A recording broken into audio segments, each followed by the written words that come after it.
Hey, it's Jack here, and we are about an hour and a half north of Las Vegas. We're going to go visit Ash Meadows National Wildlife Refuge. It's just down the road a little bit. Let's go and check it out. One thing to note, all the roads at Ash Meadows are dirt roads, and in the rainy season they can get washed out, so they ask that you call ahead of time to see if the refuge is accessible via the roads. These roads are bumpy as we go inside to the refuge. About a half mile from the main highway, up that dirt road, we come across this billboard that welcomes us to Ash Meadows National Wildlife Refuge. Here's a map of the property here. And if we look down a little bit further, we can see that the refuge is open daily, sunrise to sunset. The visitor center is open 9 a.m. to 5 p.m. Saturday through Wednesday, and 9 to 4 on Thursday, Friday. Closed on Thanksgiving Day, Christmas Day, and New Year's Day. Well, we came in the southern entrance to the refuge. These are the distances to the points of interest throughout the park. Well, they say the speed limit on this road is 35 miles an hour, but it is so washboard out. I'm doing about 20, and this is about as fast as I want to go. It is just bumpy as bumpy can be.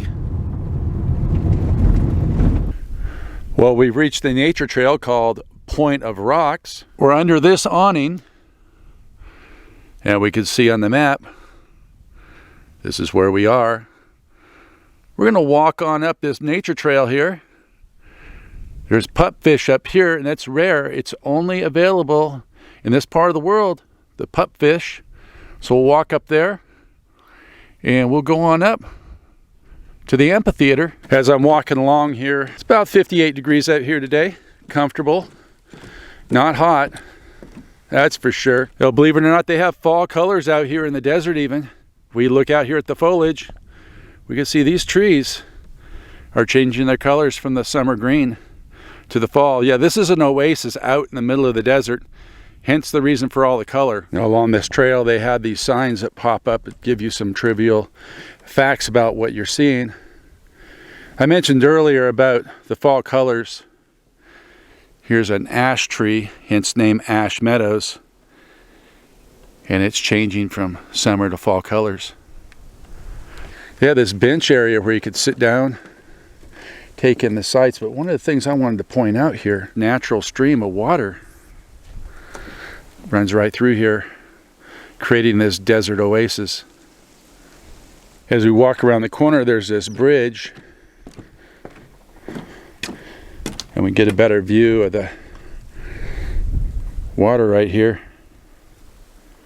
There's this stone with a fish carved into it. Looks like there may have been something on top of the stone at one time that's been removed. Most likely an information plaque. This nice pool of water here. They ask you not to swim or let your pets go in here. And if we look here in the water, we might see some of those pupfish. And there we are. There's some pupfish there. These pupfish are only native to this area.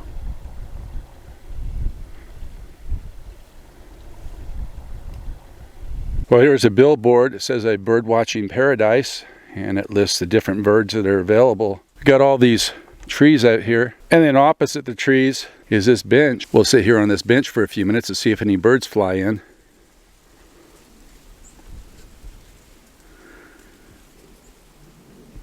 Well, I've sat here for several minutes just being still. Other than the flies, which their flies are abundant, I haven't seen any birds at all today. So we're going to continue on up the path here and see what else we can see. Oh, we've reached the top. This is the amphitheater. And up here, this gives us a view of Ash Meadows. Just absolutely stunning. Perfect fall day out here. Couldn't ask for better weather. One of the things noted here at the amphitheater, they had these binoculars. And it looks like they're free. Doesn't require any money at all, and they autofocus. Well, let's see what we can see through here.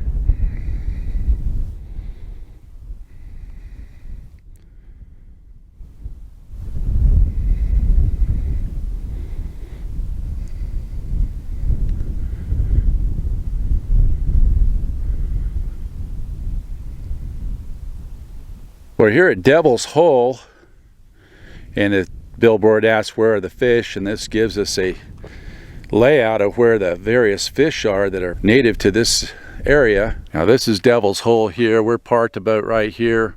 We're going to walk up, and it doesn't tell us how far the distance is. So we're going to walk up here, see what we could see. This sign reminds us that it's a service road, but foot traffic is welcomed. We can see there's a microwave tower up there in front of us. Well, as we get up here closer to that microwave, we can see they have a weather station over here. There's a path that takes up and around, but what I'm more interested in is the Devil's Hole overlook that's in front of us. So we'll follow this path, see where it takes us. We have this sign that reminds us that restoration's in progress. Sensitive area, keep off. I want you to stay on the trail. That's not a problem. Walkway reminds me of something out of Jurassic Park. Like we're going to have some giant birds coming to attack us at any minute. Here's a sign that says delicate balance, and it talks about the Devil's Hole pupfish. And the water here is 92 degrees. This is the only place in the world where the Devil's Hole pupfish habitat. This water here goes down to 500 feet, at least that's as deep as they've gone. It goes deeper than that. Now looking down below, there is a flight of stairs, but that's for the parks folks, because this whole area is fenced in. There is a walking path we can see right here, but that's behind that chain link fence we can see out there in the distance. We'll just walk on back. Still waiting for those prehistoric birds though to come in and attack with this overlay like this.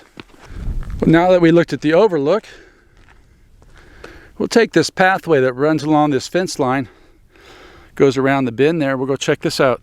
Well, we made a trek up this path here. See where we parked out there in the distance. Over off here to the left is the north entrance to Ash Meadows. And as we got up to the top of this path, this is the one off to the right, you climb up this ridge, came to this metal cage, and it's just here to block people from going down into this hole. So for that, you can save yourself the walk and the time, and not take the path to the right. Take the one to the left, look down in the water there, and then you can move on with your day.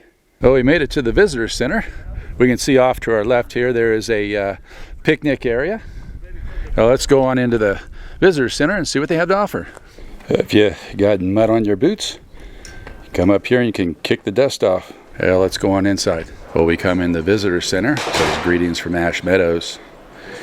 There is a video to watch when you come in. There's a 19-minute video that talks about the bighorn sheep and how they come down and use the meadows for their water before they go back up in the ridge line. Here they show various wildlife, desert wetlands. And we've got a bobcat here. Over here on this side they show a coyote. Inside the visitor center is their gift shop. They have books about the area. There's some t-shirts, postcards, some coffee mugs. If you need something to drink, they have water and some Gatorade. You know, something to know about their water, that is a large bottle of water. That's almost 24 ounces, 700 milliliters for $1.25. If you need some snacks, they've got those over here. We're going to go out back of the visitor center. There is this boardwalk. They do talk about the temperature out here in the summer.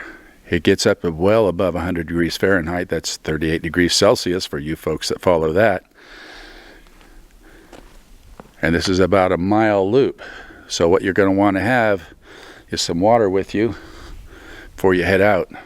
With that being said, we're going to head out on this nature walk that's right behind the visitor center.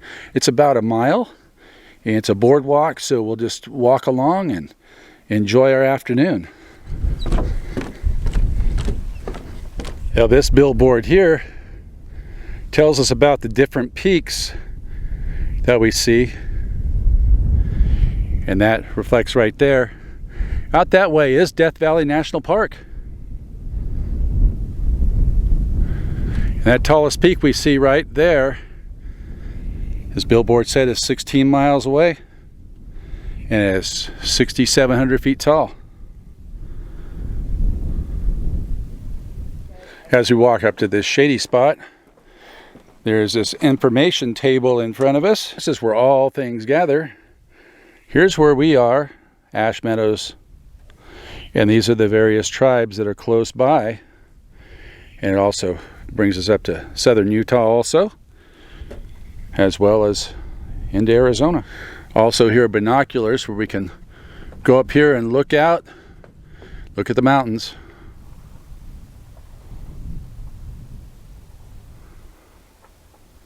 You can see this big loop that there is. We can elect to go to our left or to our right. That's our first bird that we've seen. Right there in the shade, hanging out, and there it goes. Up to this billboard that says follow the stream, and that's where all the water goes. And it says water goes about 2 miles to Crystal Marsh. Crystal Marsh is that direction. Let's see if we find any fish down in here. There they are. We can see the pupfish right down there.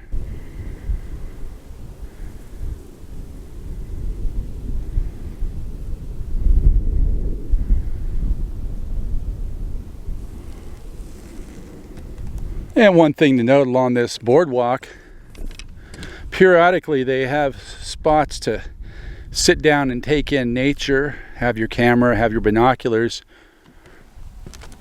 and just sit back and relax. And what else is cool is this natural stream that runs through here.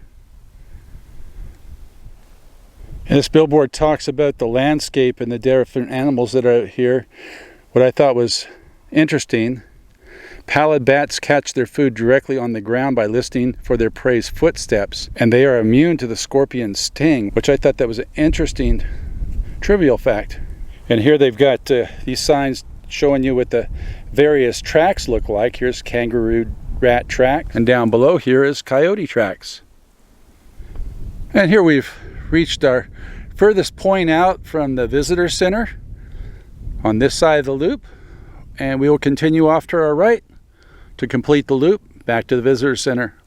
Here we have a sign that reads active aquatic restoration, do not disturb. And over there in the distance we can see a sign that reads no swimming. That brings us to this big wide open deck. Come up here and we can see this rather deep spring here. And I just imagine there are a ton of pupfish in there that, due to the ripples on the water right now, that we can't see, but this is just absolutely beautiful.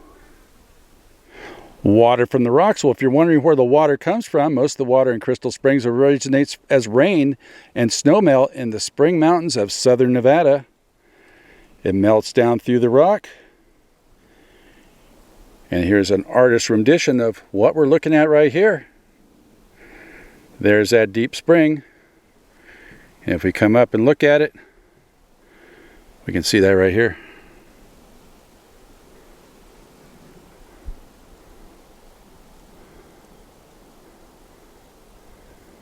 Well, we've completed our loop and we're heading back to the visitor center. And something to note, when you come to the visitor center, the restrooms are outside, and those restrooms are right here. Well, behind me is the picnic area, but if you want to use it, you got to bring your own food. The only food they have here are some snacks in the gift shop and a couple of drinks, some Gatorade and some water. So if you want some real food, you have to bring it with you, and you can utilize this picnic area. Well, here's a photo op of sorts. They've got this giant lizard on the ground. You could sit there and get your photo done if you wanted to. Well, that brings us back to the parking lot. And if we didn't know where the parking lot is, this sign reminds us the parking lot's just to our right. Looking out across here, this body of water is called the Crystal Reservoir. And the Crystal Reservoir is about a mile from the visitor center. Visitor center is right up there in front of us. And you can either hit this up before you go to the visitor center or afterwards. There's a loop road that goes around, and you can come out here and check out the reservoir. And if you're wondering just how dirty your car will get when you come out here, this is what you can expect. Now, one of the things they ask when you come out here is if you bring it in with you, take it out with you, and put the trash in the receptacles. This is a national wildlife refuge, and so any garbage that's left out here doesn't do the animals and wildlife any good. So put it in the containers. They have these throughout the park.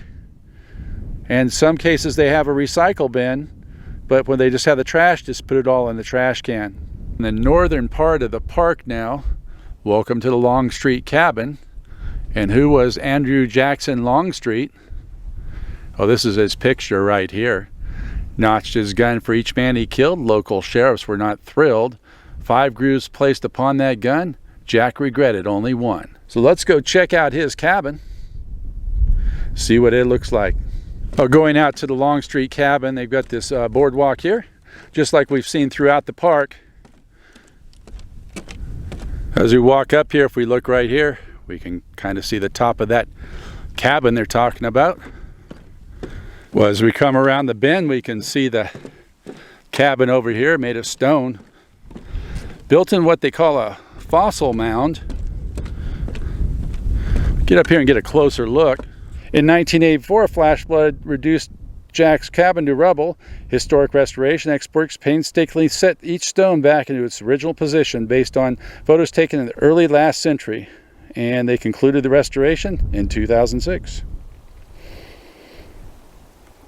They call this Longstreet Spring, and it tells us the temperature of the water is about 78 degrees Fahrenheit. That's 25.6 Celsius for those who follow that. And there's 16 gallons per second of water that flow into here. Here we can see that natural spring.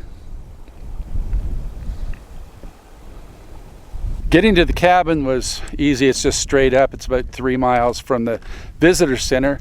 The road is very bumpy, very washboard-like, so keep your speeds to a minimum. I was driving about 15 miles an hour to get up here. People at the visitor center told me that their grader is currently broken and they're waiting for parts, which seems to be the trend these days. Bear in mind, if you come up here and the weather's bad, that road's going to be worse than what I came in on. So before you come up here, you might want to give that visitor center a call to get the road conditions, even on a day like this where it's clear and nice. If you don't have a vehicle that's made for the washboard roads, you might not want to come up this way. The southern entrance up to the visitor center was very rough. However, the visitor center told me going out the other way toward the west, it's not as bad. Oh, this will be our last stop here at Ash Meadows. It's called Rogers Springs. They do have this magazine available out here. It's Nevada Small Game Hunting Regulations and Seasons. And hunting is allowed out here in certain areas. Now this road's only open to foot traffic. And we got this sign that reminds us no swimming, government property, no trespassing, and don't introduce any species that aren't endemic to the area. We go over here, we can look down and see just how deep that spring is. This will give us a better angle. We got the water flowing in, actually flowing out from there. And the water comes up.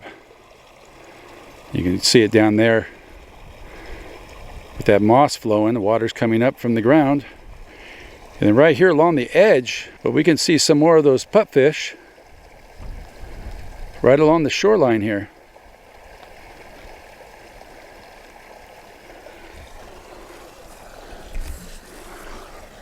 Well, I hope you enjoyed this tour of Ash Meadows Wildlife Refuge here in southern Nevada.